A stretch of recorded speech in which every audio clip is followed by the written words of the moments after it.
Hello ladies and gents, it's Hagward Celine here on another beautiful afternoon, and today we'll be reading from the the Burning Spear. It's your fault for using spear in an African newspaper. This is the organization that the infamous Ghazi is a part of, and I attempted to read it in his voice, but today is not my day. So instead, we'll just do the normal thing where I explain why it's complete and utter horseshit. Mother Warrior joins fight for economic independence. Kunde Muvovanta, an African woman and single mother of 5 beautiful children, because of course, struggles in every way possible to take care of herself and her children. Perhaps it's the being a single mother of 5 children thing. But I'm sure she's gainfully employed in some sort of professional setting, right? Kunde is the mother of 16-year-old Dominique Battle, who was murdered with her 2 15-year-old girlfriends, Lanisha Miller and Ashanti Butler, on March 31st, 2016 by the Pinellas County Sheriff's Department. Mind you, the use of the word murdered here by the Pinellas County Sheriff's Department is perhaps a bit misleading, considering this is the case where a 16-year-old girl drove her and her 2 friends into a pond at night in a stolen car. But if that somehow equates to the sheriff's office murdering them because they weren't willing to potentially lose an officer to a swamp, okay. Afterwards, Sheriff Killer Bob Gugliardi and the local media launched a vicious attack on Kunde. They would soon learn that they messed with the wrong African mother. Except absolutely nothing changed. She is a true mother warrior for independence, as her name means in Kikongo. During the month of October 2016, Kunde participated in a nationwide speaking tour to build support for the International People's Democratic Uhuru movement. INDPUM. That's what they're using, INDPUM. Okay. Campaign for justice for the 3 drowned black girls, in all caps because now they're titled, they're saints now. They died for the cause. This came after demonstrations, press conferences, and other INDPUM actions around the case in spring and summer of 2016. Kunde gave impassioned, powerful presentations that called the audiences to show solidarity with this struggle. The struggle of having a daughter that was a little wannabe gangbanger that drove a stolen car into a lake. Apparently that's the struggle. Excellent events at St. Petersburg, Florida, Huntsville, Alabama, Oakland, California, San Diego, California, Gainesville, Florida, Boston, Massachusetts, and Seattle, Washington.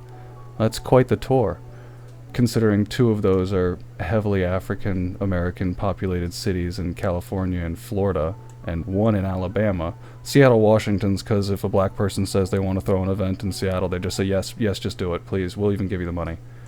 Kunde slaved at McDonald's for 7 years, at Long John Silver's for 3 years, at Church's Chicken for 1 year, and most recently at Taco Bell for 15 months, where Pinellas County Sheriff's Department deputies came and interrogated her before telling her that they murdered her daughter. Again, they didn't murder her daughter. Her daughter stole a car and drove it into a lake. That's kind of on her. Kunde Ngundi Mutwava is not slaving for imperialism any longer. She now works in the office of the deputy chair, under the leadership of Ona Yene Yeshitalia, or whatever made-up name that is, as the economic development specialist for Black Star Industries, building economic development for and between African people worldwide. Yes, I'm absolutely certain that if you socialized all of Africa and all of the diaspora, as you're fond of calling it, your quality of life would go up, not down. As a brief aside, I was doing a bit of research about this and came across an image from the Pinellas County protest, I believe, that I find rather interesting. They're standing in front of a sign here that, when revealed in full, charges African people charge genocide because black people are being massacred across the United States by the state. And more importantly, you see their piece of evidence here is that the bumper of the car that was dragged out of the lake is loose.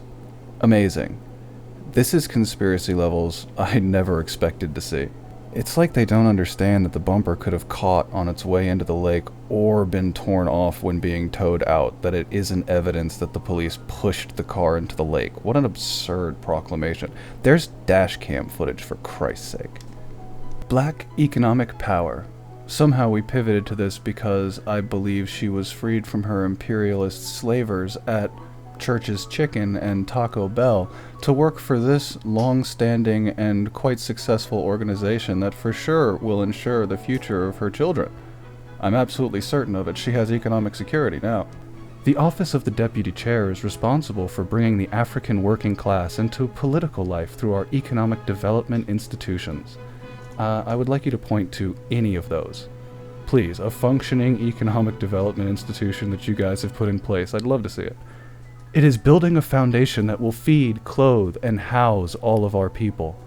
And of course you have to set up an organization to do this, because they're certainly not going to contribute to feeding, clothing, or housing themselves. These are permanently indigent people. Oh, but also this is a black economic unity and separatist movement, so somehow this will come together. Providing the basic necessities to live is critical to the development of the African nation.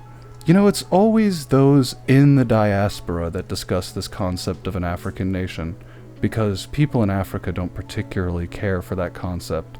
Most of them hate their neighbors, if not just other tribes within their society. The African People's Socialist Party is demanding black power over every aspect of our lives and the colonized African communities. We will not let our fate be controlled by this capitalist system, whose origin is directly tied to colonialism and slavery. Yes, capitalism was not built on the concept of colonialism or slavery. They were kind of products of capitalism, but mostly because they became commodities. Africans in the colonial workplace are not allowed to showcase our abilities and bring our ideas and creativity to the table. How, in what manner was she meant to bring her creativity or showcase her abilities in Church's Chicken? Please explain to me how Church's Chicken was holding her back from achieving Church's Chicken management. However, this is not the case in the African People's Socialist Party. I'm sure you guys will be very happy with your new hire. Everyone is allowed to lead. As a matter of fact, it's a requirement from day one. Sounds like a well-structured organization that's bound for success. I can't wait to see. Kunde wasted no time displaying leadership and bringing the skills needed to assist in forwarding the office of the deputy chair. That couldn't be more vague. At all. That's completely meaningless. Kunde is quickly mastering new tasks and actively seeking methods to continually improve a way for Africans to build our own independent economy. First and foremost, the quickly mastering new tasks is an admission that she's completely clueless and has no idea what she's doing, but she's getting the hang of the very simple bullshittery that's necessary to keep this quote-unquote position together.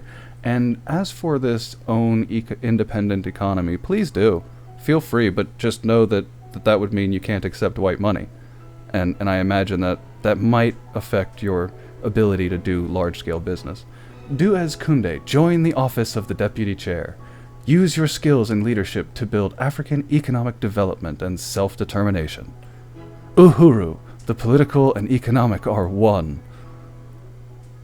Honestly, it reads like something you'd imagine seeing in the satire style that was done for Starship Troopers. I mean, just use your skills and leadership to build African economic development and self-determination. That's the voice I hear it in. I started off hearing this in his Ukwave, kind of fey style and delivery, but by the end, it reads like something that you'd see in like a 1950s satire. It's pretty bad. But that's all for me, ladies and gents. I think we should all wish these guys the best of luck in establishing the African People's Socialist Party movement for economic development and self-determination of the African diaspora and African nation at whole. I think that they have their work ahead of them, and I'm sure that they will succeed in the future. Thanks for getting through this with me, everyone. If you have any articles you'd like me to look into or any videos you'd like me to see, feel free to leave them in the comments section and I'll take a look at them. As usual, thanks for being here, stay safe, good luck, and goodbye.